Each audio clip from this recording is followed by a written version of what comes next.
Assalamualaikum warahmatullahi. Bismillahirrahmanirrahim. Alhamdulillahirabbil alamin. Nahmaduhu wa nasta'inuhu wa nastaghfiruh. Wa na'udzu billahi min syururi anfusina wa min sayyiati a'malina. May yahdihillahu fala mudilla lahu wa may yudlilhu fala hadiyalah. Asyhadu an la ilaha illallah wahdahu la syarika lah wa asyhadu anna Muhammadan abduhu wa rasuluh.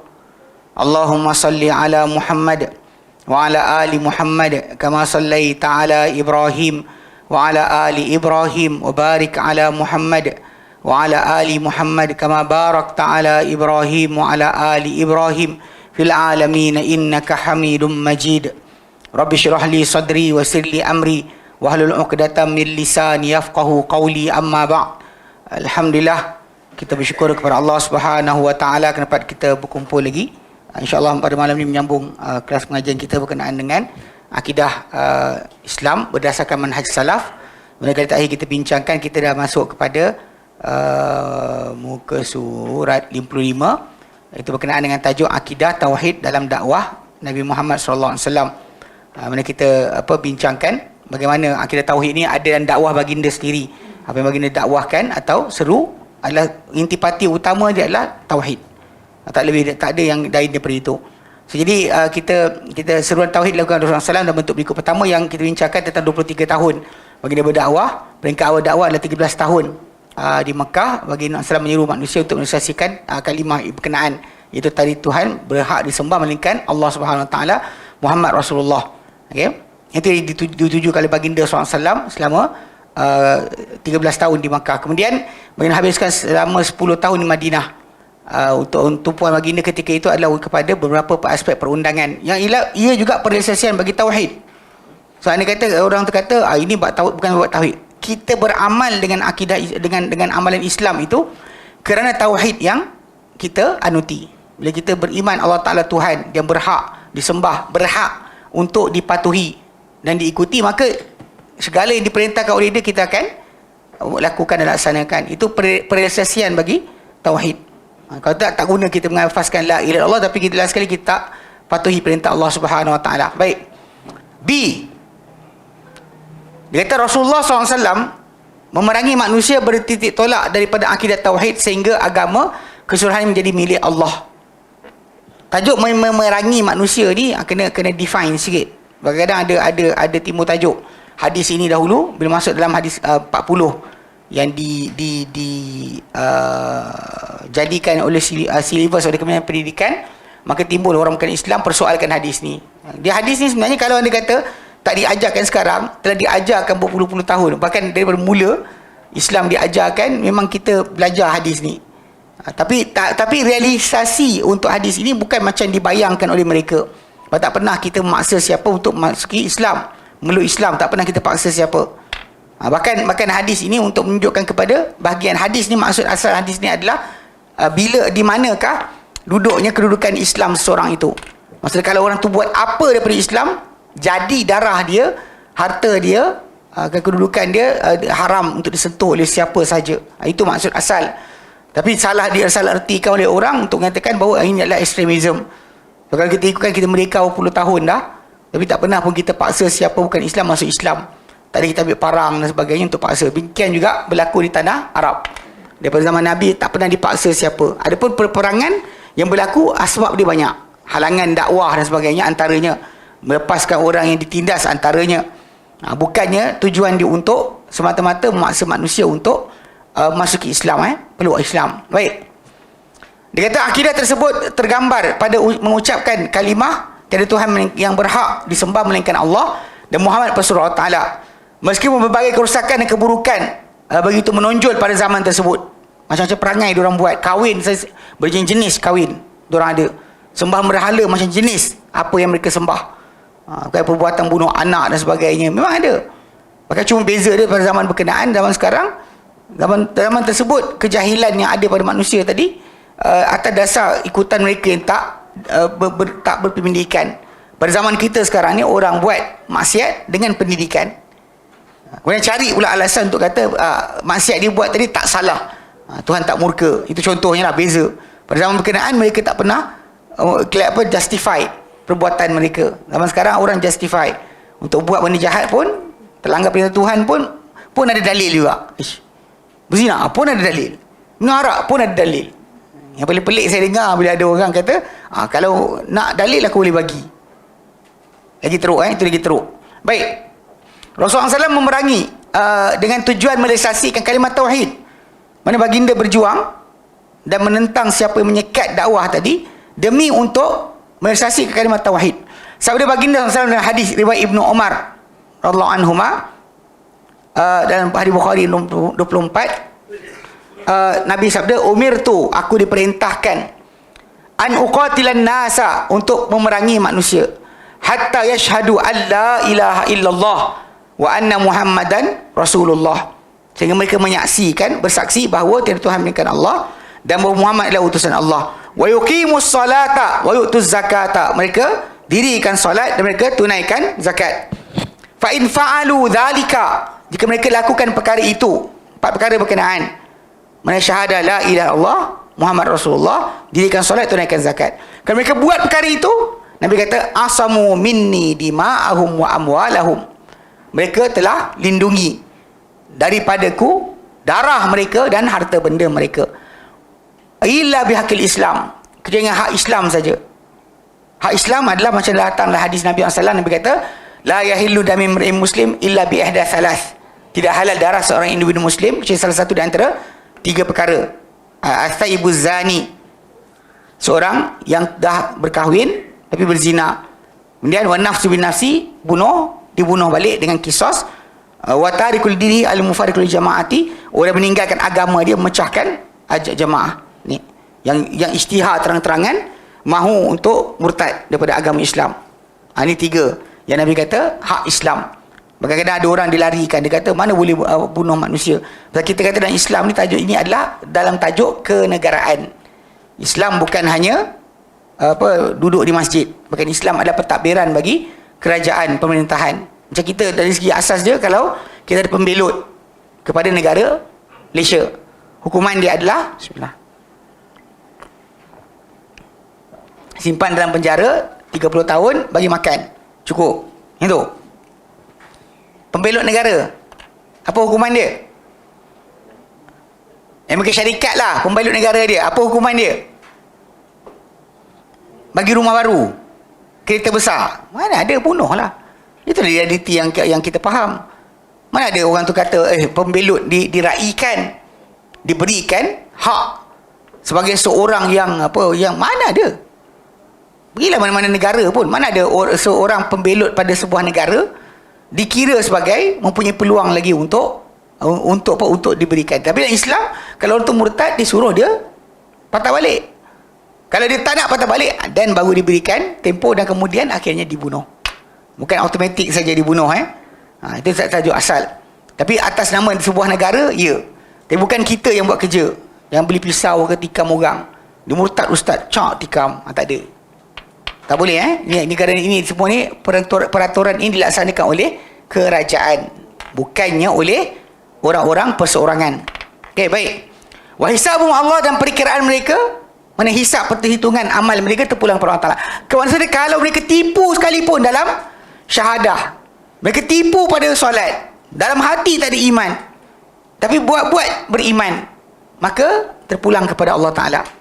Itu maksud hadis ini. Realiti dia. Sebab tu dia bukannya hadis datang untuk kita pergi serang orang untuk masuk Islam. Bukan hadis datang untuk memberitahu tentang masalah hak seorang manusia itu yang mengaku seorang Muslim. Kalau dia tipu sekalipun dalam syahadah dia tipu pada solat dia, dan dia buat bayar zakat walaupun sebenarnya dia tak redha dengan Islam sekalipun, maka terpulang kepada Allah Ta'ala. Kita tidak boleh keluarkan daripada lingkungan Islam hanya kerana apa-apa yang dia buat.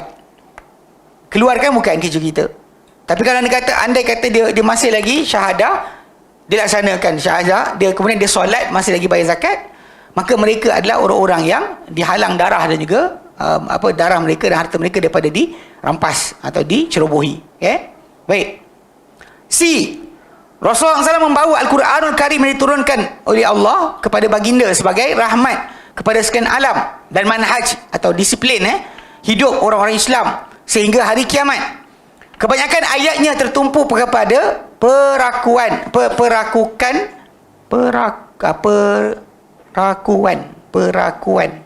akidah. Perakukan tu tak ada, perkataan tak wujud. Perakukan tak ada. Perakuan akidah dan memperkukuhkan asas bagi akidah. Membebaskan ibadah daripada sesuatu yang lain daripada Allah dan memberikan ketaatan hanya kepada Allah Taala sahaja, serta mengikuti jejak langkah Rasulnya sallallahu alaihi wasallam. Maka dalam ketaatan kita kepada Allah Taala, ikut jalan Muhammad sallallahu alaihi wasallam, ya. Antara ayat pertama yang turunkan dan merupakan perkara pertama yang Allah Taala perintahkan Rasulullah SAW lakukan ialah membesarkan, mengagungkan Allah Taala, Allah Subhanahu Wa Taala, di samping memberikan amaran keras kepada manusia supaya menjauhi syirik, membersihkan diri daripada dosa dan maksiat, dan menjauhi penyembahan berhala. Dalam surah Al-Muddathir, ini adalah ayat yang turun selepas surah Al-Alaq, yang ikut riwayat yang sahih dalam Bukhari. Datang yang pertama Nabi terima 5 ayat pertama surah Al-Alaq, kemudian terputus wahyu lepas Nabi jumpa Waraqah bin Naufal. Kemudian Nabi didatangi oleh Jibril alaihissalam membawa pada baginda sambungan wahyu bermula dengan surah Al-Muddathir. Yang Allah firmankan, a'udzubillahi minasyaitonirrajim, ya ayyuhal muddathir, hei orang yang berselimut, kum fa'anzir, bangunlah dan berikanlah peringatan kepada manusia berkenaan dengan bahayanya menyekutukan Allah Subhanahu Wa Taala. Wa rabbaka fakabbir, dan Tuhanmu hendaklah kamu agungkan, kamu besarkan. Wa thiyabaka fatahhir, dan pakaian kamu hendaklah kamu sucikan. War rujza fahjur, dan kejahatan hendaklah engkau jauhi. War rujza fahjur. Wala tamnun tastakthir, yang kau mengimpikan untuk dapat banyak, mendapatkan banyak dan impi banyak. Wali rabbika fasbir, dan kerana Tuhanmu dan engkau bersabar. So jadi ini antara yang mula-mula lepas daripada pengenalan baginda daripada wahyu, yang mula-mula Allah Ta'ala suruh kepada baginda adalah agungkan dan besarkan Allah Subhanahu Wa Taala, amaran kepada manusia tentang untuk menjauhi kesyirikan. Okey. Kebaikan ayat Quran memfokuskan kepada akidah baik secara soreh maupun isyarat. Baik secara soreh ataupun pada isyarat. Mana soreh itu maksud terang-terangan. Macam kata aminu billah wa bi rasuli, beriman kamu Allah dengan rasulnya. Dan itu antara yang soreh. Tapi kalau kata yang lain-lain itu yang berisyarat daripada secara hin dipanggil. Okey, sebutan kita faham maksud. Kebanyakan yang tertumpu pada tauhid uluhiyah. Kebanyakan yang tertumpu pada tauhid mempertuhankan hanya Allah. Mempertuhankan hanya Allah. Bila kita kata uluhiyah ni, maksud dia, nanti kita akan masuk nanti. Maksud dia yang layak disembah hanya Allah.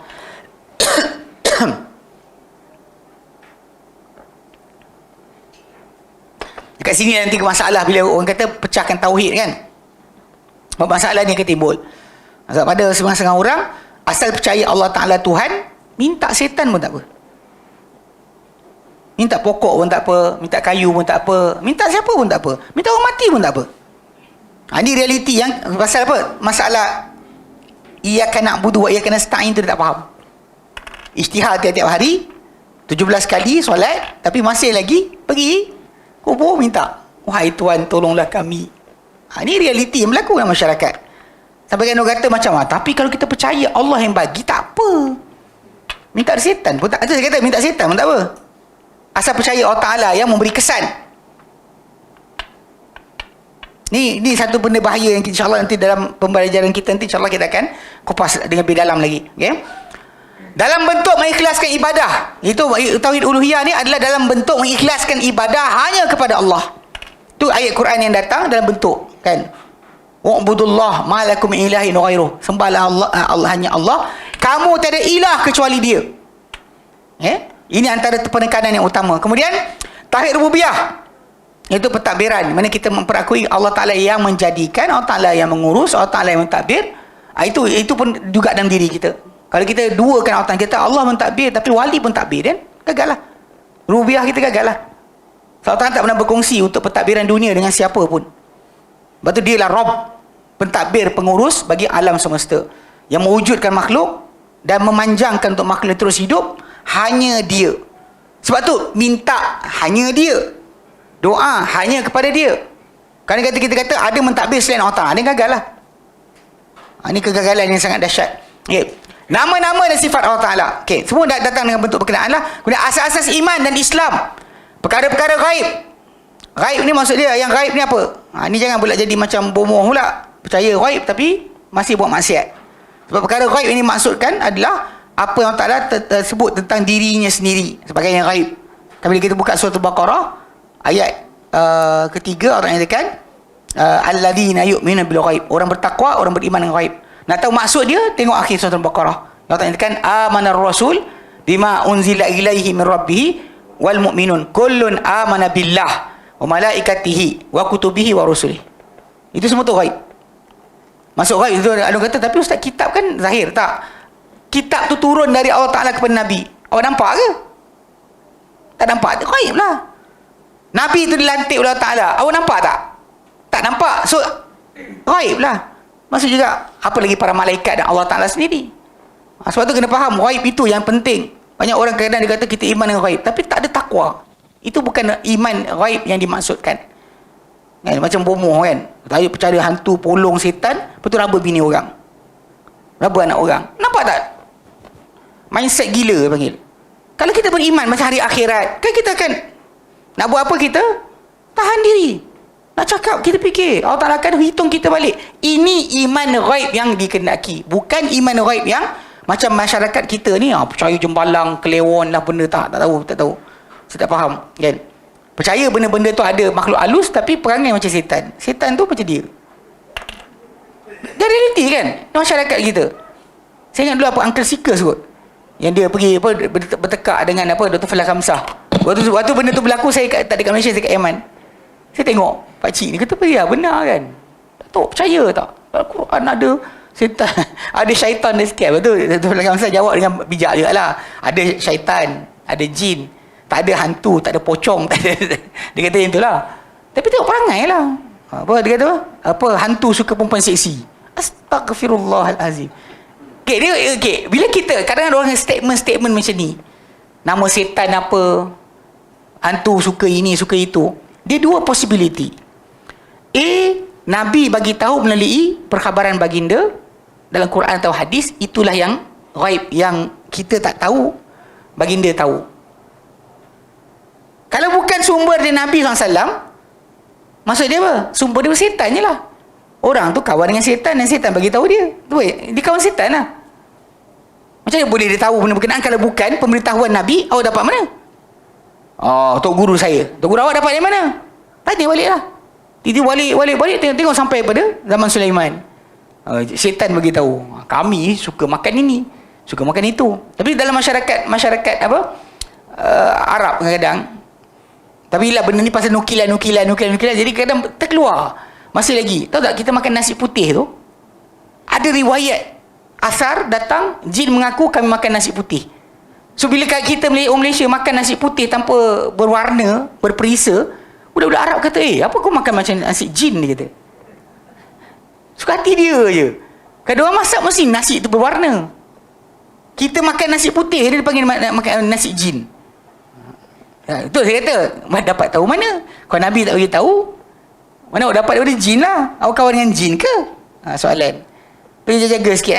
Baik. Qadar yang baik dan buruk, apa yang berlaku pada diri kita, semua dengan qadar Allah Ta'ala. Apa yang berlaku sekarang kan di Palestin dan sebagainya, semua dengan qadar Allah Ta'ala. Tak ada benda, cuma tindakan kita akan menentukan pahala dan dosa. Apa kita tuturkan, apa kita cakap, kata-kata kita, itu akan dikira. Allah Ta'ala uji kita dengan baik dan buruk. Tak ada benda yang datang bukan daripada Allah Ta'ala. Jangan kata bahawa ini daripada Dajjal. Saya rupanya ada orang dia percaya bahawa Dajjal yang menyebabkan segala benda berlaku. Saya selama ni malas nak melayan kan, tapi pagi tadi saya tengok Mamat ni macam yelah dah jadi friend aku. Saya bagi tahu dalam kurungan, selagi masih friend. Saya cakap, selagi masih friend saya tegur. So saya kata gila budak ni. So apa tahu? Idea dia rupanya apa tahu? Kucak-kacir yang berlaku sekarang ni, punca dia adalah Dajjal. Dia kata mana kita tahu yang Dajjal tak walaupun tak keluar lagi, tapi dah buat kerosakan. Kau dapat mana? Rupanya pelik masyarakat Islam kita ni, Dajjal ni jadi macam apa? Satu macam ni lah. Dulu korin. Anak tak bangun untuk sekolah, korin. Suami tak sayang bini, korin. Ada apa tahu lafaz lain apa? Saka. Tak pasal ni? Tahun 80-an, 90-an awal. Masuk sampai sekarang. Semua buka, tumbuh pusat rawatan Islam macam cendawan keluar. Semua orang pandai menjampi. Semua orang pandai menghalau setan. Realiti dia kita perhatikan balik, semua salahkan hantu. Badan sakit, kita ni manusia, ada limit kita. Badan kita ni ada dia punya jangka masa, macam tahu hard disk komputer ni. Dia sampai masa dia akan mati. Tak ada kekal abadi sebenarnya. Macam badan kita juga. Kita pula tanya, kenapa semalam sihat je tiba-tiba macam ni? Dia lupa Allah Ta'ala boleh kata Allah Ta'ala pun nak jadi pada badan dia tak tahu. Dia sibuk fikir, kenapa? Last sekali tak jumpa fizikal, ni mesti hantu. Ada orang sihir kita. Astagfirullahalazim, kenapa? Pelik kan? Jadi semua nak salahkan hantu. Dan sekarang pula dalam tempoh sekarang ni, semua salahkan Dajjal. Apa sal? Sebab kita sekarang ni Dajjal besar tak keluar lagi. Asal kita sibuk kata dia ni semua dia buat ni? Dia buat. Dia yang aturkan. Ada percaya macam tu. Pelik betul. Tak tahu kenapa. Allah. Takutkan Dajjal melebihi takut pada Allah. Betul. Takut Dajjal lebih takut daripada takut Allah Ta'ala. Buat maksiat tak apa. Menipu okey. Bohong. Tak ada rasa takut. Tak ada pun kat situ takut pada Allah Ta'ala. Tapi jangan ni, bimbanglah kamu akan Dajjal, kan? Dan ustaz yang tak terang tentang Dajjal, ustaz tu kawan Dajjal. Sedap dia. Dia jaga sikit. 3-4 hari ni dengan berlakunya, memang betul. Bila orang tanya saya kata betul. Dalam hadis Nabi kata, la taqumu sa'ah hatta tuqatilul yahud. Tak akan berlaku kiamat sampailah kamu memerangi orang Yahudi. Hatta yakulu syajarul hajar, sampai akan berkata pokok dan juga batu. Dan pokok dan batu akan berkata, ya Muslim, ya Abdullah. Hei Muslim, hei Abdullah, hei hamba Allah Ta'ala. Hada Yahudi, ni ada Yahudi belakang aku. Ta'al faqtuluhu, datang bunuh dia. Akan sampai peringkat itu. Bahkan Nabi sebut pula, kecuali pokok gharqad. Kan dia daripada pokok Yahudi. Memang Nabi sebutkan kita satu benda, orang Islam kita ni, sumber agama kita ni open. Terbuka pada semua. Tak ada kita simpan kan. Ni ilmu ni, kita je tahu. Siapa duduk batu salam, tahu. Tak datang batu salam, tak tahu. Rahsia huruf, mana ada? Agama kita ni semua lambak. Maksudnya kalau dalam Quran tu, buka lah siapa nak buka, belilah siapa nak beli. Tak ada sekian-sekian, digital internet ada. So anybody nak tengoklah sumber Islam. Kita belajar. Dan kita tak pernah pun dengan kita berbohong. Sorok, mana ada hadis tu? Mana ada cakap yang tu? Tak pernah kita cakap, tak ada ayat tu. Mana siapa cakap tak ada ayat tu? Dia kata ni ayat ni, ya, kita kata betul. Cuba setiap kali kita nak memahami, kita kata tengok pada apa yang Nabi SAW buat, apa para sahabat beramal dengannya. Baru kita faham maksud atau pengertian ayat tadi. Atau hadis berkenaan. Kita takkan sorok sumber tajuk ni. Tapi sampaikan jadi macam kes, dah jadi sibuk. Amal tak buat. Kelas ponteng. Kelas bahasa Arab takut yang tanya kan. Kalau betul, itu kata. Kita kadang-kadang tengok orang, macam baru ni lah, waktu hari sports day anak saya. Bismillah. Tengok budak tu lari kan. Kita duduk atas, laju kan. Lepas tu dia bagi peluang, bapak-bapak turun. Buat benda yang anak buat. Aku tengok tertongging semua. Baru tahu mengah sampai kan. Hujung-hujung buat kerja tu rasa nak pecah jantung. Kita tengok orang, sedap lah cakap. Dan dia tengok orang kan, bila tengok macam tadi lah belajar tadi kan. Uish, tak tahu ke? Dan datang kelas. Baru dah tahu awak tahu ke tidak? Ini awal-awal dia lari. Baru dengar, lari. Lepas tu, saya nak belajar bahasa Arab. Saya nak belajar bahasa Arab. Bagi belajar bahasa Arab free pun lari. Yang bayar tak tahulah, alasan lagi kan. Belajar-belajar tak pandai. Ini belajar free pun, kita bagi soal, tanyalah pun nak tanya. Tak nak juga. Apa jenis nak belajar tahu? Kena buat ni, belajar tu. Buku apa? Buku ni, Lughatul Arabiah. Yang pengarang dia baru, meninggal baru ni. Itu untuk perbualan lah. Untuk orang tak bercakap, perbualan mula-mula. Betul lah. Awak kan nak berbual. Kan nak bual bahasa Arab. Tak payah kan? Jadi realiti dia bila kita jahil belajar. Kita beramal, startlah. Beramal, puasa sunat, buatlah. Baca Quran, buatlah. Nak tunggu apa lagi? Kiamat mendekat. Bukan maksud dia awak akan selamat kalau anda kata Mahdi keluar. Solat subuh berjemaah. Tak pergi. Bagi pula alasan. Ustaz, diorang kunut subuh. Kalau kita tak sunnah tu. Kalau malas cakap malas lah. Malas cakap malas lah. Jangan tipu lah. Dah malas cakap malas. Ini dia bagi alasan pula. Dia ada kunut. Ingat budak yang mamat yang ngok-ngek tu kan. Dia kena sibuk tajuk ni. Waktu saya terangkan berkenaan masalah kunut tu. Dia beri lawan. Kan? Poyo kan? Tapi realiti dia kalau nak faham kan, memang benda ni jemaah tadi ada. Kita ada khilaf masalah pilihan. Tak ada masalah, datanglah. Ni jemaah tidak, apa tu? Duduk lepak rumah, main handphone. Apa tu? Ni tak sunnah, tak sunnah. Macam mana? Ni realiti yang kena jaga sikit lah. Okay, baik Jadi kesemua ini melibatkan perkara, dia kata, baik buruk, syurga. Okay? Baik syurga, penghuni dan nikmatnya. Neraka, penghuni dan azabnya. Samalah. Kesemua ini melibatkan perkara asas akidah. Semua benda yang dibincang dalam Quran tentang tajuk ni, semua ini melibatkan perkara asas akidah. Para ulama menjelaskan 1/3 daripada Al-Quran berkaitan hukum hakam, 1/3 berkaitan umat terdahulu, dan 1/3 berkaitan akidah. Bahkan sebenarnya semua itu akidah. Bahkan berkaitan dengan hukum hakam untuk tunjukkan adakah benar kita kata raditu billahi rabba. Kita kata aku redha Allah Ta'ala sebagai Tuhan. Di mana itu redha tadi? Dengan kita patuh. Kata raditu billahi rabba tapi tak nak buat. Baru ni ada sekali ni dekat kuartus guru Kampung Jawa. Budak tu main bola, kita nak solat. Muslim kan? Budak-budak tu macam cuak tau. Nak lari ke ni? Dia main bola sepak-sepak tepi padang tepi bangunan. Saya panggil, kita main solat. Muslim kan? Muslim. Dia saya tanya ni sebab Nabi tanya. Ni orang kata, awak tanya orang Islam ke tidak? Nabi tanya, dalam nak solat, ada orang, 2 orang tak tahu solat. Duduk. Lepas tu Nabi kata, Muslim. Dia kata, Muslim. Tak solat. Dia kata, dah solat tadi. Nabi kata, bangun. Solat bersama orang ramai. Ini sunat. Cuma, ini masalah adab kita dalam masjid lah. Yang bila orang tengah solat, fardu kita main handphone duduk tepi. Pasal dah jamak qasar. Walau kita kena solat sekali. Itu adab dia. Ala kuliah Nabi tanya dengan soalan apa? Muslim? Baru ni hampir-hampir nak tanya. Orang jual burger.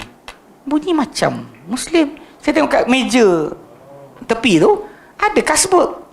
Ustaz, esok Jumaat kan, sekarang ni ramai lepas PKP, kita tidaklah macam geng-geng yang konspirasi tu. Tapi ada satu kekurangan dia, bila lepas PKP, laki Muslim ni dia tak malu, terang-terang tak pergi solat Jumaat. Gila. Boleh tak kita buat macam tu, tanya? Kau Muslim kan? Muslim kan? Tanya. Siap. Tapi gini, kita tanya kalau tu macam Abu Talha boleh lah dia silat kan. Siapa tak rasa tak kuat yang tanya lah. Dah lari-lari banyak, pusing padang buat apa? Ini orang gertak sikit apa tanya-tanya. Kau janganlah takut Tuhan dah lah. Takut orang manusia ni apa benda sangat pun. Habis-habis dia pukul 3 kali buat das, lepas tu dia berhenti lah. LOD apa bendanya. Dengar, masa dia macam ni, masa dia kalau anda kata cakap tanyalah Muslim, tanya soalan tu. Saya tengok atas meja tu, saya beli burger. Itu kan, saya tengok atas meja tu ada tu. Saya nak tanya tau. Tapi belum sempat saya tanya, tiba ada orang, seorang bukan Islam, India, duduk kat situ. Oh, idea. Saya cakap, okay, mujur aku tak tanya budak tadi. Saya bunyi cakap bunyi Melayu. Sambil-sambil goreng burger tu kan. Saya macam, kita tengok atas meja tu ada kasbut. Ada arak. Aku bilang, nak tanya tak nak? Saya nak beli, kita dah ada order. Nak tanya tak nak? Tapi lepas yang India tu duduk, pegang, baru saya okey. Dia bukan dia punya. Oh, dah kadang-kadang mulut kita ni tak ni sangat kan. Soalan Muslim. Tajuk Muslim tu. Takkan Muslim je macam tu. Realiti dia kadang benda-benda macam. Pasal itulah penzahiran bagi tauhid. Kalau awak Muslim tapi tak patuh Islam, awak apa? Apakah awak? Apakah anda? Ni macam Dr. Zakir Naik jawab dalam satu rancangan TV.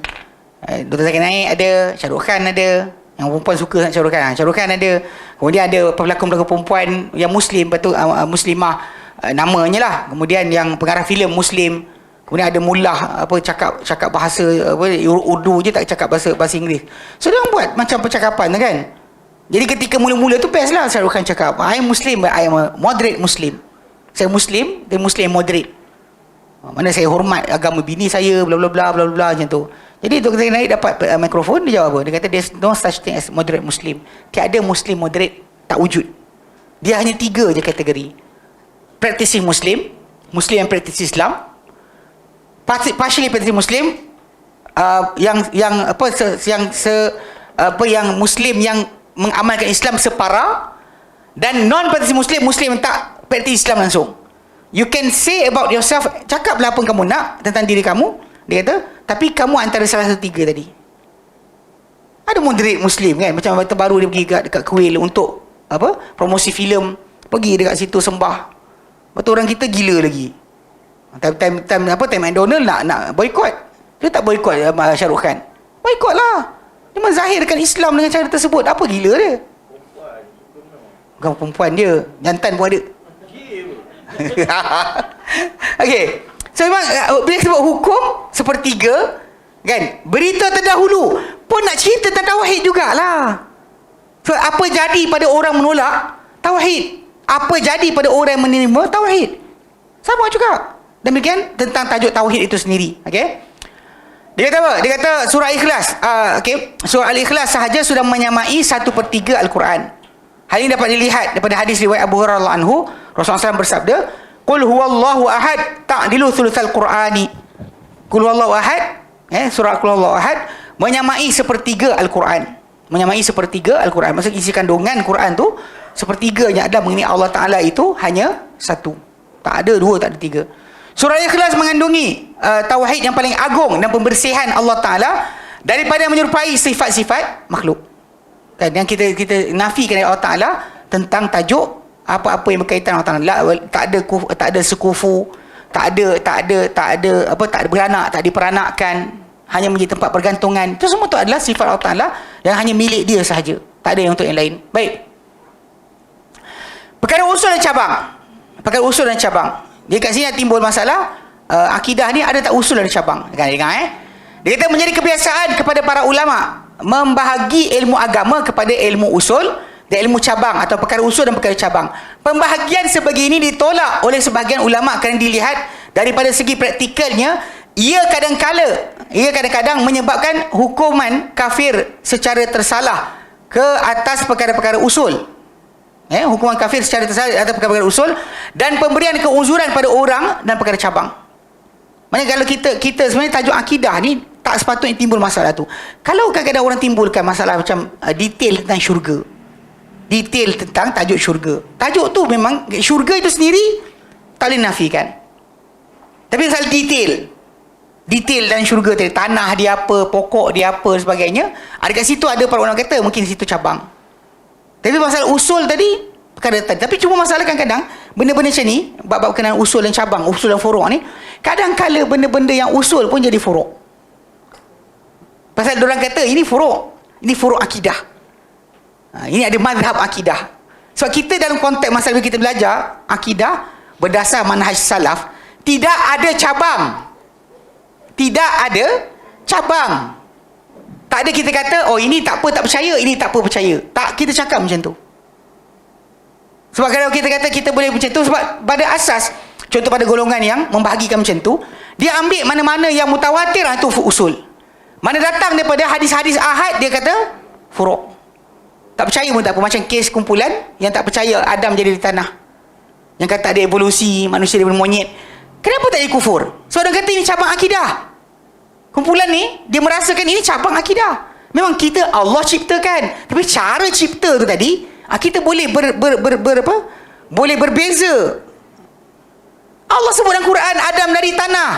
Datang dia, tapi ustaz tak tahu tentang khalaqa fasawwa, cipta dan mengelokkan ciptaan tadi, lintas monyet, dia kata.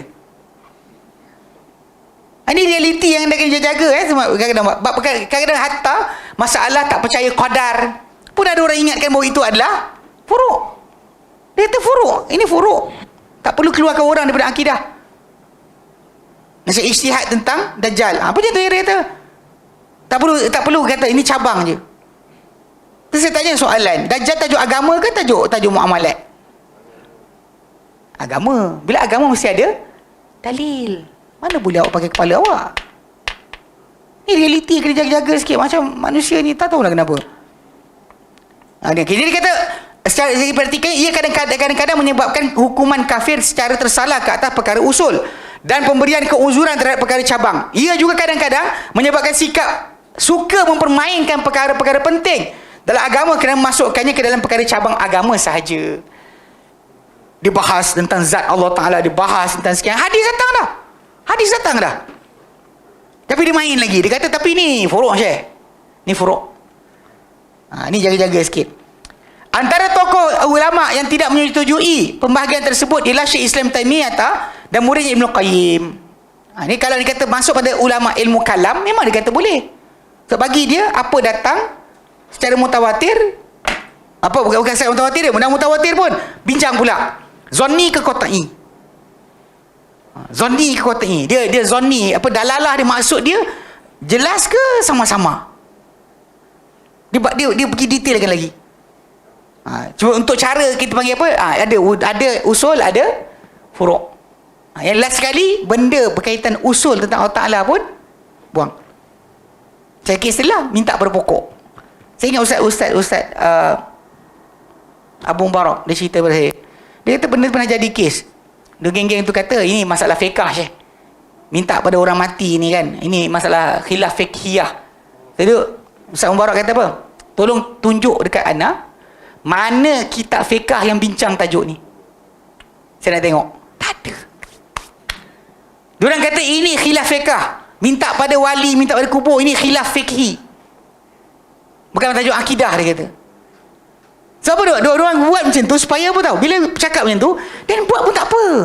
Sebab apa? Canggah Syekh. Sebab alah, dalil tak sama. Okeylah. Dia betul, kita pun betul. Keluar dari khilaf, semua orang betul. Bila dia tanya, Ustaz Mubarak tanya, tunjukkan anak mana kitab fiqah bincang. Tak ada. Tajuk ni bincang dalam kitab akidah. Tentang minta pada orang mati. Ada betul-betul tawasul, tak ada dalam kitab fiqah. Bincang dalam tajuk akidah. Ini realiti yang kadang-kadang dia mainkan. Dia kata ada khilaf Syekh. Ulama' ni kata boleh, ulama' ni kata boleh. Ni 3-4 hari ni ada pula main gendang pun elok pula. Sewil ke? Astaghfirullahalazim, bergendang itu baik. Astaghfirullahalazim. Jantan pula tu. Zaman Nabi yang bergendang perempuan je, jantan tak bergendang. Apa salah pula? Tahulah. Payah cakap. Tahu? Nah, kan jadi kita dah bagi tahzir, kan ditahzir lagi orang. Macam mana? Tapi dah orang gila, takkan kita nak biar kan? Baik. Beliau beralasan pembahagian seumpama ini tidak terdapat pada zaman sahabat, tabi'in maupun zaman imam-imam terkemuka. Memang tak ada. There's no such thing as usul and furu' berkenaan tajuk akidah. Sebaliknya diambil daripada golongan Mu'tazilah dan golongan ahli bid'ah seumpama mereka. Mereka yang pecah-pecahkan sebab mereka nak mempersoalkan tentang tajuk kalamullah, tentang tajuk masalah melihat Allah. So dia jadikan ini usul di furu'. Sebab apa? Sebab supaya mereka boleh bercakap. Pada benda furu', dia open. Kita boleh bercanggah. Kan? Bercanggah tapi setuju. Macam mana entah. Pelik tu. Kemudian ia diambil oleh fuqaha. Para fuqaha, ulama-ulama fiqah, sebahagian mereka mengambil tajuk lalu masukkan dalam kitab-kitab mereka. Asal Mu'tazilah punya. Bukan datang daripada sahabat, bukan dari tabi'in. Tak ada. Kalau orang tu kata contoh macam khilaf berlaku tentang Salman Al-Farisi menafikan tentang Nabi SAW telah Mi'raj. Kata-kata beliau banding dengan sahabat yang majoriti, kita katalah dia pasal sebagai seorang manusia dia boleh silap. Dia boleh silap. Berbanding dengan kesemua para sahabat yang mengatakan bahawa Nabi SAW telah Mi'raj, kan, menerima solat daripada Allah Ta'ala. Semua tadi tu banding dengan seorang yang ganjil, takkan kita menangkan ganjil tu, dan ataupun kita kata kerana ada percanggahan maka ini furu'. Memang realiti dia, kita dengar banyak orang dia kata masa Isra Mi'raj ni furu'. Maka kalau tak percaya Allah Ta'ala Mi'rajkan Nabi, tak kafir lagi. Sedangkan kita dalam surah An-Najm, kan, memang Allah Ta'ala sebut tentang Nabi Muhammad SAW naik sampai Sidratul Muntaha. Bila Allah Ta'ala kata walaqad ra'ahu nazlatan ukhra Dia Muhammad telah lihat Jibril pada turun kali kedua. Inda sidratil muntaha, di sisi sidratul muntaha. Indaha, di sisi sidratul muntaha tadi, jannatul ma'wa, syurga tempat kembali. Nabi dah naik dan sebut dalam Quran. Tapi awak tak terima, kenapa? Oh, sebab ada para sahabat tak setuju. Ulang balik. Bila majoriti para sahabat ada pendapat dan jelaskan tentang maksud tersebut, maka kita takkan pakai yang seorang. Takkan pakai yang seorang untuk mengatasi yang ramai. Ini kaedah yang jelas. Tapi masih lagi orang kata, kalau diorang bercanggah, kita boleh ada idea ketiga. Itu gila. Itu realiti yang tuan-tuan tengah, yang orang sibuk masuk ni. Bab tajuk akidah ni konon bahas lagi. Sebab mereka menyangka bahawa kalau ada sedikit sumber itu berbeza, maka boleh untuk kita masuk dan memperbahaskan lagi dalam. Ini realiti yang sebenarnya berlaku. Walaupun sebenarnya itu adalah amalan orang Mu'tazilah, bukan daripada amalan para sahabat. Bagi Syekh Islam Taimiyah, jika dikatakan permasalahan usul sabit dengan dalil qat'i, okay? Sebenarnya permasalahan amalan juga sabit dengan dalil qat'i. Ya, jika dikatakan permasalahan usul sabit dengan dalil qat'i, kan bila saya sebut kan, ada qat'i, ada zanni. Dia kata mana yang qat'i, yang mutawatir, ini adalah usul. Mana yang zanni, yang boleh jadi ya ke tidak, dia panggil sebagai furu'. Dia cuba pecah macam tu. So dia kata kalau macam tu, sebenarnya permasalahan amalan juga sabit dengan dalil qat'i. Bahkan menurut beliau, permasalahan ilmu tidak berdasar kepada dalil qat'i.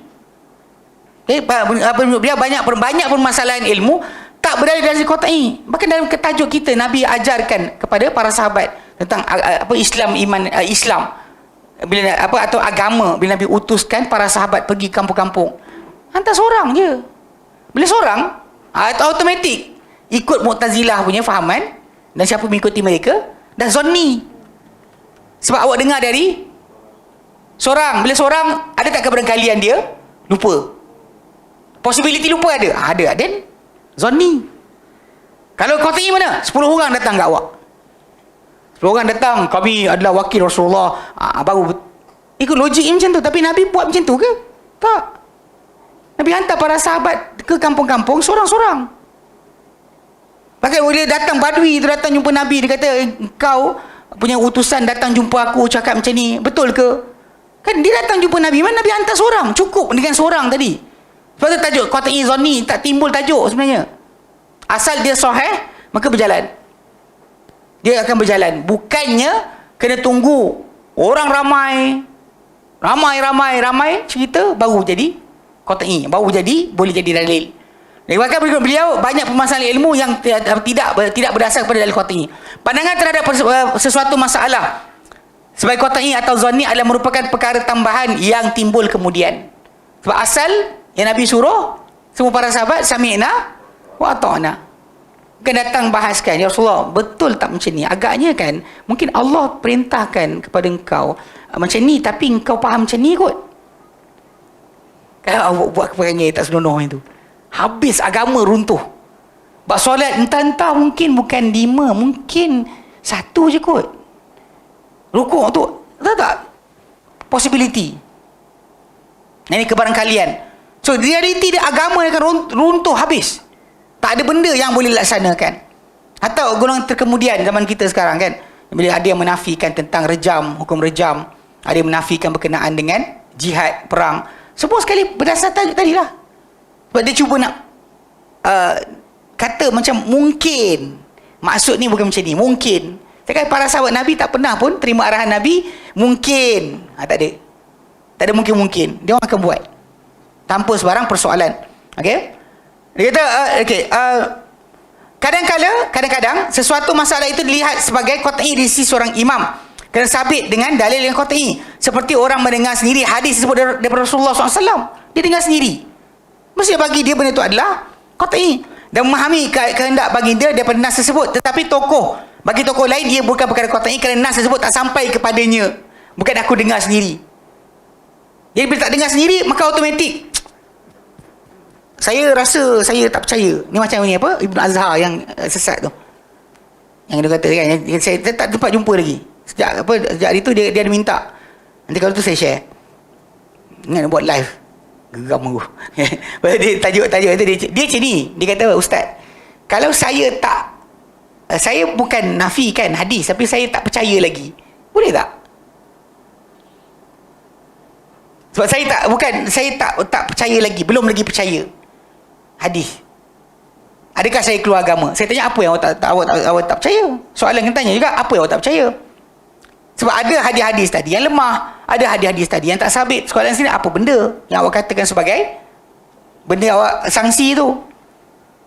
Ada tak jawab? Bahkan saya kata contoh macam solat 5 waktu. Ini benda qat'i. Awak tak boleh kata macam saya rasa macam tak. Dia saya tak nampak sendiri Nabi solat depan saya. Saya tak nampak sendiri Nabi sebut benda tu. Habislah. Dan in the end dia akan start lari daripada agama, habislah. Kita tahu dalam agama ni ada benda datang hadis tadi macam tu, kemudian kita tengok kesepakatan para sahabat di atas perkara berkenaan. Apa kesepakatan mereka? Ijma' tu adalah hujah. Hadis itu datang, tapi masalah kesepakatan para sahabat. Kesepakatan para sahabat tadi menjadi hujah ke atas kita untuk tahu meaning dia hanya satu saja, tak ada maksud lain. Ini penting. Jangan terpengaruh dengan orang yang kata saya tak dengar sendiri, saya rasa boleh sanksi. Saya nak tunggu saya dengar sendiri. Pada benda ni adalah perbuatan macam Bani Israel lah. Lan nu'mina laka hatta narallaha jahra. Kami tak nak beriman. Dah dapat semua benda dah. Semua benda dalam agama dapat dah. Dapat nikmat lintas lautan, batu pecah keluar mata air, ketuk, Musa ketuk kan, turun manna wasalwa, semua dah settle. Datang hari mereka terima arahan Allah Ta'ala, tiba-tiba dia kata pada Musa, kami takkan beriman kepada engkau sampai kami lihat Allah depan mata kami seketul. Ini realiti dia. Kalau dia tak nampak, kami tak percaya. Ni sama lah Mu'tazilah punya ajaran yang diikuti oleh ahli kalam, yang diikuti oleh golongan-golongan Asy'ariyah Maturidiyah, sama. Dia kata tak ada, saya tak nampak. Dia was-waskan. Hadis dah sahih, tapi was-waskan. Saya ingat macam benda ni banyak baik kali kalau kita lihat dulu. Macam ketika tajuk apa kan, Kuibs ataupun ni lah dekat Perlis, bila Ustaz Salman Ali kan dia bahas dengan mula sekali dengan Wan Hussein. Hadis tu punya banyak, kawan ni ambil satu je yang dhaif, dia tinggalkan yang lain. Jadi Ustaz Salman Ali sebut, dia kata kenapa Ustaz ambil yang ini, tinggalkan yang lain?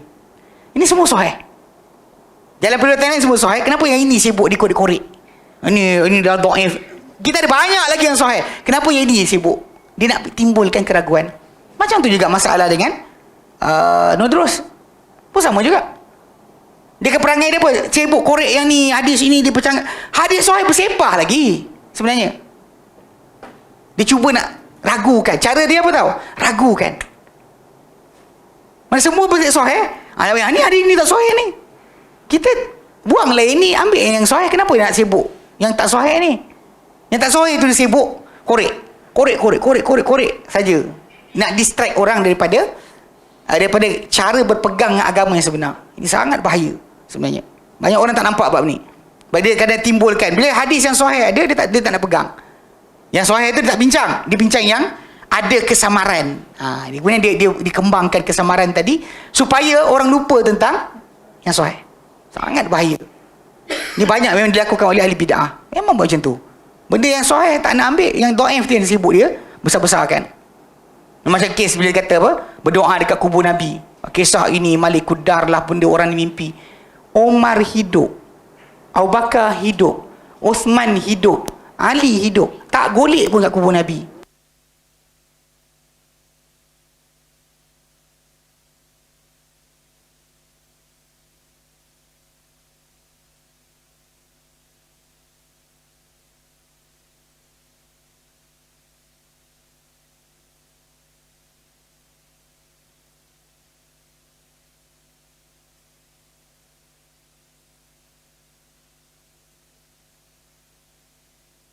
Pedal pop takut biru. Pedal pop ingat aiskrim je. Gigi lari.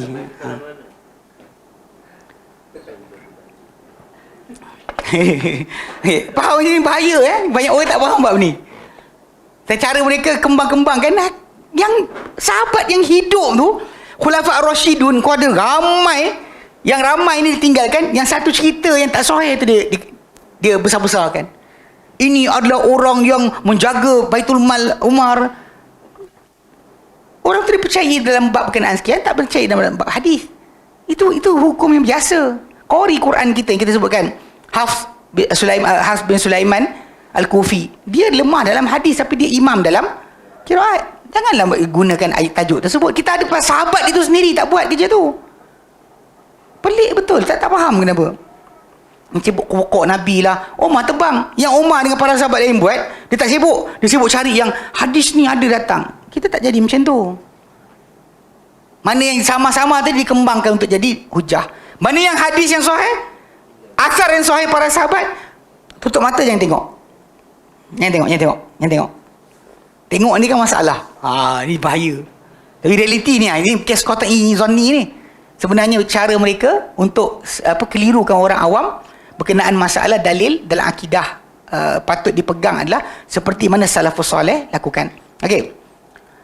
Dia kata apa? Dia kata tapi tokoh lain ia bukan perkara qat'i kerana nas tersebut tidak sampai kepadanya atau tidak sampai atau sampai tapi tidak sabit di sisinya atau kegagalan mengetahui pendalilan yang terdapat dalam nas. Dia tak faham. Boleh jadi macam tu. Tapi itu realiti yang dia, bukan masalah dalil tadi. Bagi Imam Ibn Qayyim pula, pembahagian agama kepada permasalahan ilmiah dan amaliyah yang dinamakan sebagai perkara usul dan juga cabang tidak dapat diterima. Kenapa?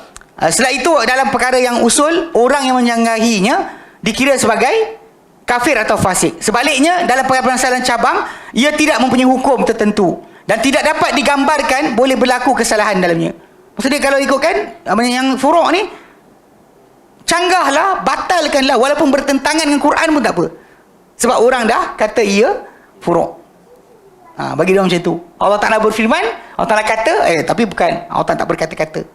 Allah Ta'ala perkata. Dia perbuatan tu jadilah. Bagi dia benda ni adalah ruang. Ada percanggahan tadi, maka dia pun jadikan hukum. Okay, bagi setiap orang yang melakukan ijtihad dalam permasalahan terlibat adalah benar. Bagi beliau juga sebenarnya pembahagian seumpama ini jika dirujuk dari segi istilah tidak dapat dibezakan antara perkara usul dengan cabang. Kita balik pada istilah masalah akidah, tak ada usul, tak ada cabang sebenarnya.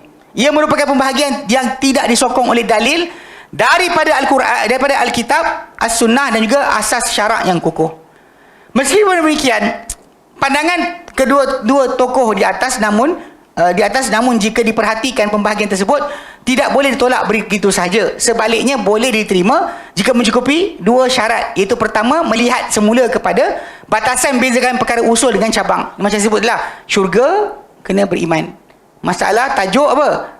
Tanah syurga, daun dalam syurga, buah dalam syurga. Itu detailing yang kita kata benda tersebut kalau dalil tadi tak jelas dan sebagainya, atau kita rasa macam payah nak faham. Sebab kadang-kadang macam Ibn Abbas sebut, tiada dalam syurga kecuali nama je.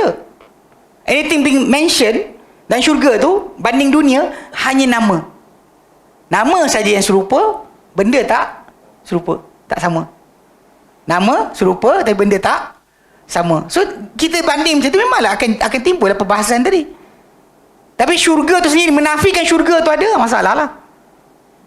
Menafikan sirat, macam kita dengar kan, ada ajaran di Malaysia pun ada beberapa orang tokoh-tokoh kadang terni sirat yang ditentangkan di atas neraka yang sebut dalam Quran tentang tentangan tersebut yang dikatakan lintas di atas sirat tadi. Ada yang menafikan, bagi dia benda tersebut adalah cabang, sedangkan benda tu bukan cabang macam tadi. Dia memang realiti ni nas datang menyatakan tentang perkara tersebut. Tapi mereka cuba macam fikirkan, kerana dalil tu bukan daripada Quran by words, bukan dengan kalimah Quran, maka boleh kita mungkin tak percaya pun tak apa.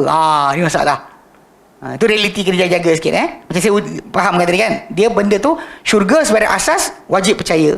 Tapi detailing yang sungai dia, tebing sungai macam mana, itu boleh kita kata itu lebih layak untuk dikatakan cabang. Ia perlu memiliki batasan yang mengandungi makna yang sahih dari segi syarak. Itu pertama. Kedua, syarat kedua adalah melakukan analisa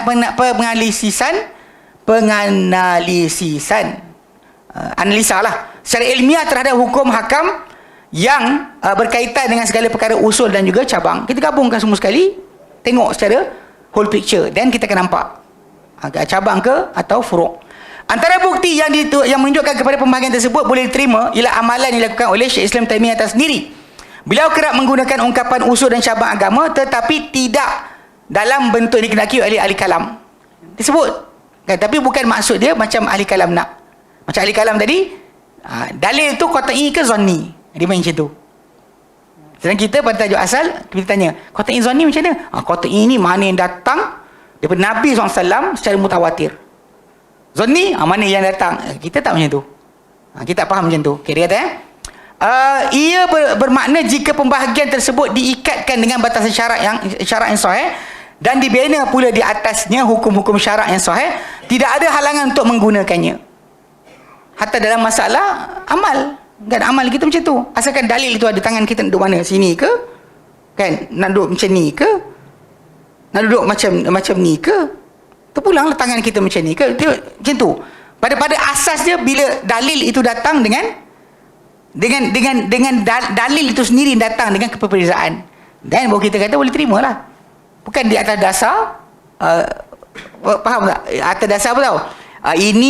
Ini mutawatir, ni tak mutawatir. Ini qat'i, bukan macam tu.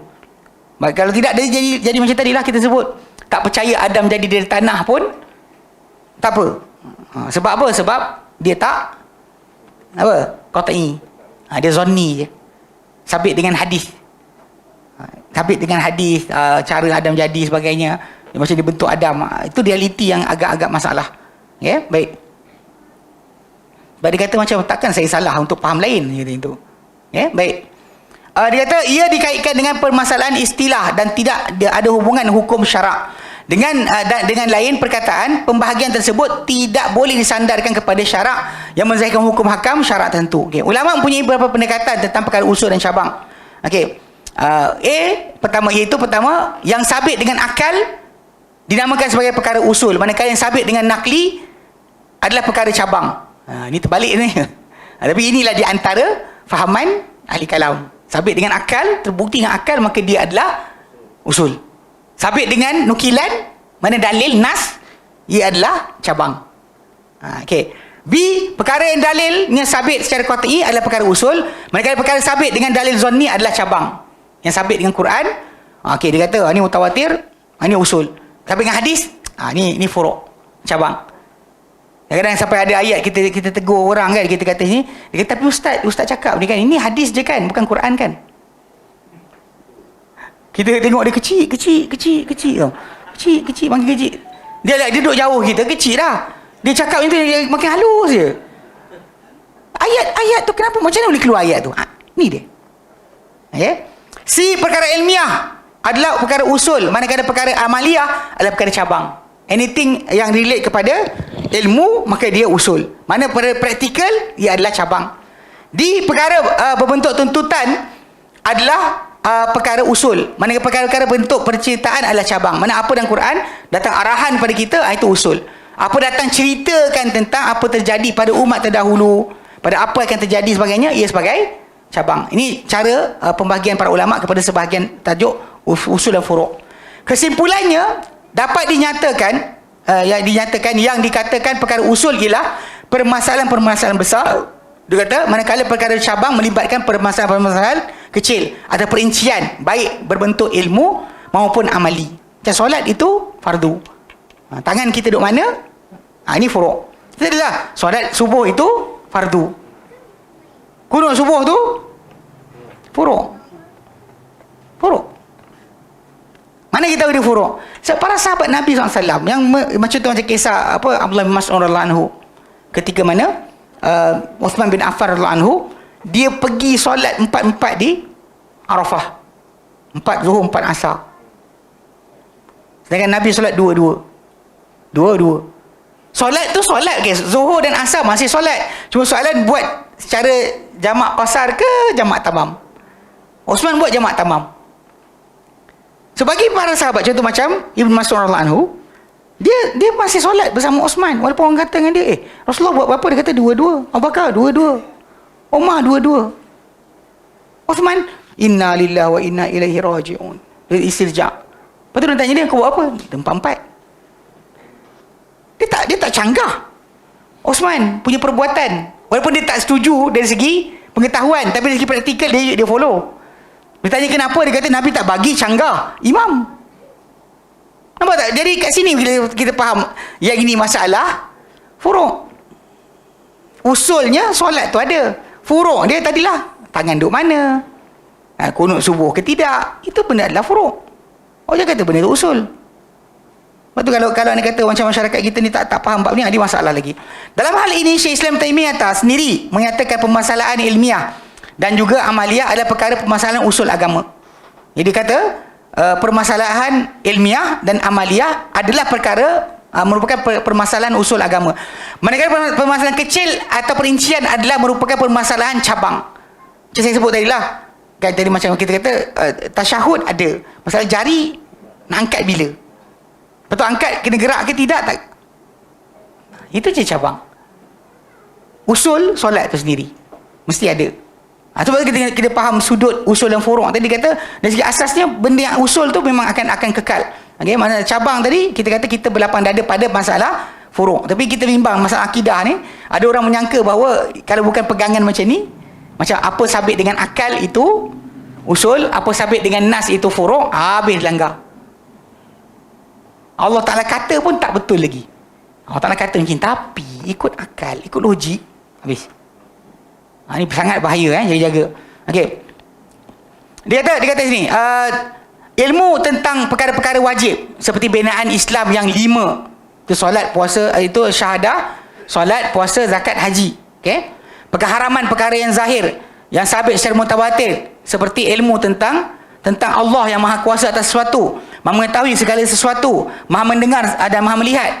Al-Quran kalamullah dan seumpamanya, ia termasuk dalam perkara usul, bukan perkara furuk. Okey. Oleh kerana itu sesiapa yang mengingkari perkara amali yang diijma'kan oleh ulama adalah kufur. Macam disebut tadi lah. Bila budak tanya dengan saya, dia kata kalau saya tak percaya hadis ni, saya belum percaya hadis, saya kafir ke? Saya kata apa yang awak tak percaya lagi? Sebut. Tapi dia tak boleh define, dia tak boleh cakap. Kalau dia kata solat, kafir lah. Dia tak solat pun. Dia tak solat. Sekelakar dia cuba mainkan apa waktu tu dia cuba mainkan saya. Dia kata dia bawa cerita tentang kemalangan adalah kemalangan hari Khamis. Inna raziyata raziyata yaumul Khamis. Ini kata-kata Ibn Abbas radhiyallahu anhu. Bila Nabi SAW minta kepada siapa dalam rumah dia, minta pen dan kertas, dia nak tulis wasiat. Umar dalam rumah berkenan, Umar larang. Umar stop. Umar kata cukup untuk kita kitab Allah. Nabi tengah sakit, jangan bagi. Lepas tu ada orang kata bagi. Umar dia dah bertekak. Nabi halau semua sekali keluar dari rumah, dan kisah tu habis kat situ. Jadi dia cupain kat sini, kata ustaz, perbuatan Umar cakap tu betul. Saya kata betul. Sebab Nabi tak boleh menulis. Umar tahu benda tu, Nabi tak pernah menulis, tak boleh menulis. Jadi sebab tu bila Nabi minta pen dan kertas, Umar kata Nabi tengah sakit, jangan bagi. Bukan menyekat untuk Nabi menyampaikan wasiat, tak ada. Jadi Umar cakap betul-betul. Saya kata betul. Lepas tu saya kata dengan dia, awak tahu tak kisah tu berlaku Khamis, Nabi meninggal Isnin. Khamis, Jumaat, Sabtu, Ahad, Isnin. Okey. Cerita dia pada hari Sabtu berkenaan, Nabi telah dipimpin, dipapah oleh 2 orang sahabat untuk bercakap kali terakhir depan orang ramai. Kita tahu tak? Kita tak tahu. Kita benda jadi Khamis. Nabi bukan mati hari itu juga. Kalau Nabi mati hari itu juga, barulah betul awak punya argument ni. Tapi Nabi hidup sampai hari Isnin.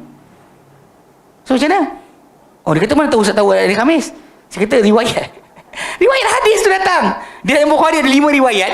Satu yang dia pegang, yang dia cerita kat depan saya tu, tak sebut Khamis. Kita buka 1, 2, 3. Dia diam. Lepas tu dia kata, tapi Umar cakap tu cukup untuk kitab Allah. Tapi Ustaz tak cukup dengan kitab Allah. Saya kata Umar cakap tu betul, tapi faham macam mana? Umar cakap, okey, Umar cakap cukup untuk kitab Allah Ta'ala. Umar solat. Umar mati ditikam ketika solat subuh. Engkau tak solat kan? Saya start tu. Engkau tak solat kan? Macam mana awak nak pakai kata-kata Umar solat, awak tak solat? Dia nak pakailah kata-kata Umar cukup untuk kita Allah. Tapi Umar bukan fahamkan macam dia nak faham. Maka Umar bin Khattab solat, bahkan dia tak boleh nafikan pasal Umar kena tikam ketika solat subuh. Allahu Akbar, kena tikam. Macam mana? Gagal. Saya datang masa kita orang solat tak solat. Lepas tu nak maghrib pun tak solat juga. Ini dia cuma nak mainkan. Tapi dia sebut tadi, mengingkari perkara amali yang telah diijma' oleh para ulama adalah kufur, keluar agama. Sebenarnya orang mengingkari perkara ilmiah yang telah diijma' juga oleh ulama dia kufur. Ijma' siapa? Atas. Bukan orang terkemudian, bukan orang Nusantara. Ni Ustaz, ulama Nusantara kita kata boleh je. Ni aci je. Dah gagal. Dia bukan macam tu. Okey, kesimpulan. Akidah Islam merujuk kepada keimanan yang tegas terhadap rububiyah, uluhiyah, nama-nama dan juga sifat-sifat Allah Subhanahu Wa Taala. Keimanan terhadap para malaikat, kitab-kitab, para rasul, hari akhirat, qadar baik dan buruk, seluruh perkara yang gaib, yang sabit, syurga, neraka, Allah Taala sendiri, hari mahsyar, semua sekali, adab kubur, okay? Gaib, asas-asas penting agama, perkara yang telah diijma'kan oleh as-salafus salih, serta penunjuk akidah juga kepada penyerahan diri yang lengkap lagi sempurna kepada Allah dalam aspek perintah, hukum hakam, ketaatan dan ikutan terhadap Rasulullah SAW. Akidah Islam bila disebut secara umum, maksudnya adalah akidah ahli sunnah wal jamaah. Disebut akidah Islam, akidah ahli sunnah wal jamaah, bukan akidah Maturidiyah, bukan akidah Asy'ariyah, bukan akidah Mu'tazilah, bukan akidah Jabariyah, bukan. Akidah Islam adalah apa yang dipegang oleh salafus salih. Okay? Ia merupakan agama yang Allah redha untuk dipegang oleh para hambanya. Ia merupakan akidah generasi umat Islam 3 kurun yang pertama. Itu zaman sahabat, tabi'in dan juga tabi'in. Mana kalau kita sahabat, tabi'in pada zaman orang yang jumpa sahabat, tabi'in siapa? Imam Syafi'i, Abu Hanifah, Malik bin Anas, Ahmad bin Hanbal. Ini orang-orang yang mereka ni tabi'in. Jadi tengok dekat situ, ada tak fahaman berkenaan seperti yang mereka dakwa. Itu simple, sangat simple. Okey, baik. Alhamdulillah kita habis di situ. InsyaAllah kita sambung lagi nanti berkenaan dengan keistimewaan akidah Islam. Okey, baik. Ini soalan.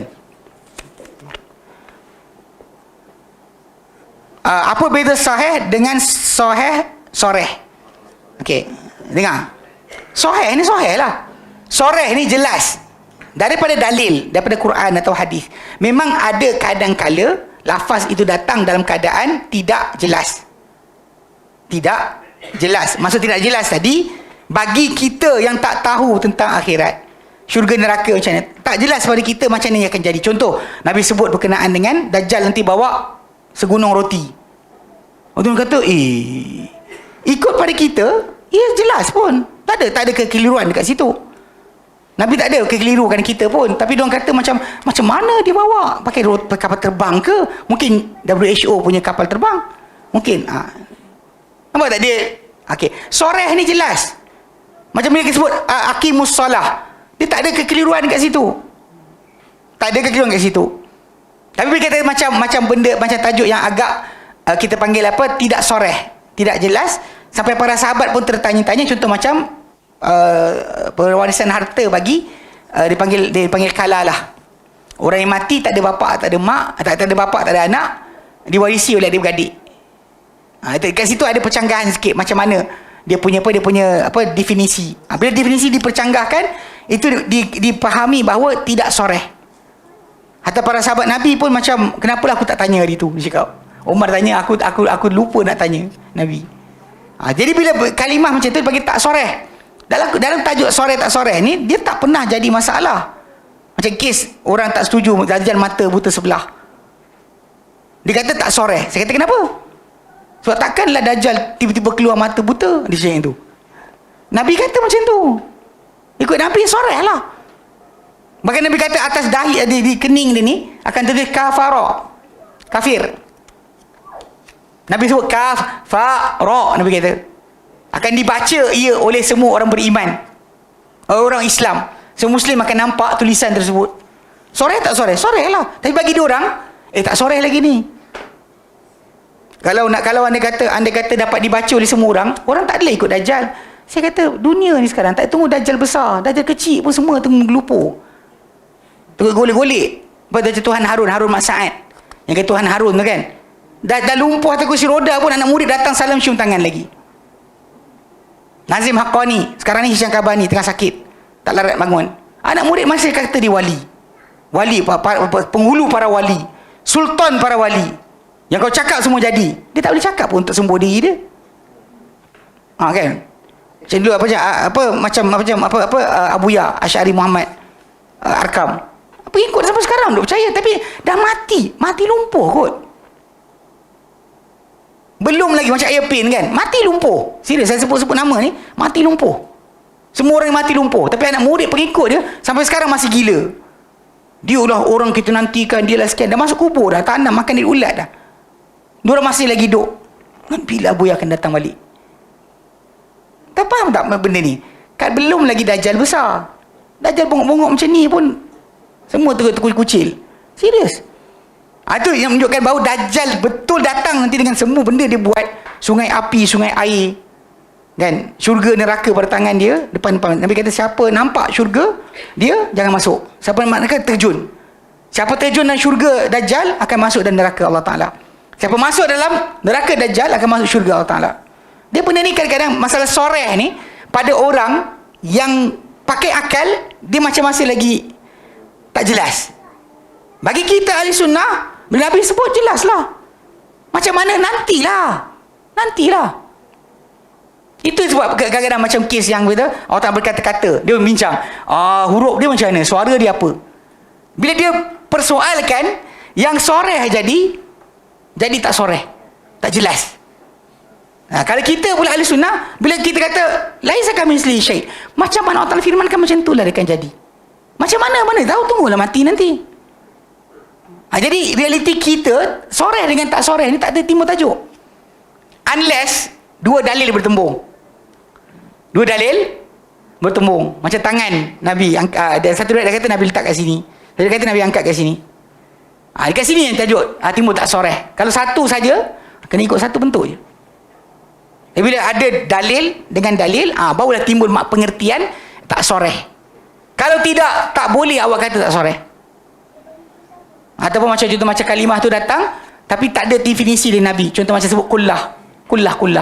Bila mencecah air 2 kullah tak menanggung najis. Soalan, apa itu kullah? Orang kita bang kat tangan, ustaz, kullah air kat masjid. Kullah ni water jar, jug air. Soalan, jug air saiz dia macam mana? Ada besar, ada kecil. Soalan bila Nabi kata boleh mencecah air 2 kullah. Kullah mana Nabi maksudkan? Diorang macam kat sini tak soreh lah. So tak ada contoh untuk kita kata ini dia. Sebab tu masalah benda ni jadi dianggap percanggahan. Pada diorang, pada para sahabat, diorang tak tanya balik, ya Rasulullah kullah mana satu?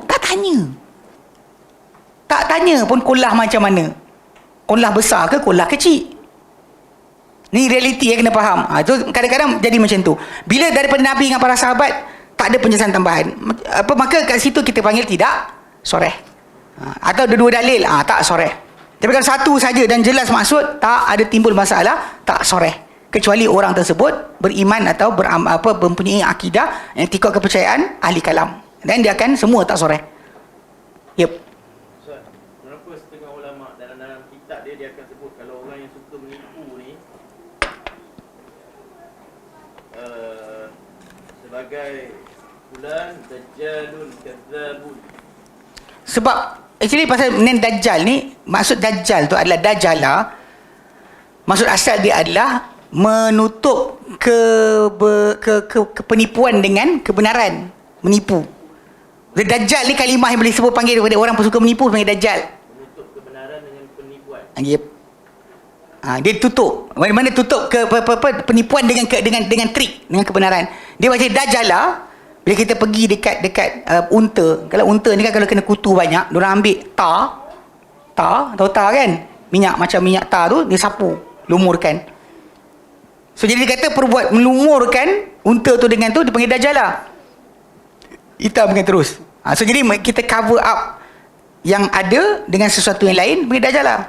So Dajjal ni maksud asal dia adalah menyembunyikan akan kebenaran dengan kebatilan. So orang tak nampaklah kebenaran. Dia tipu.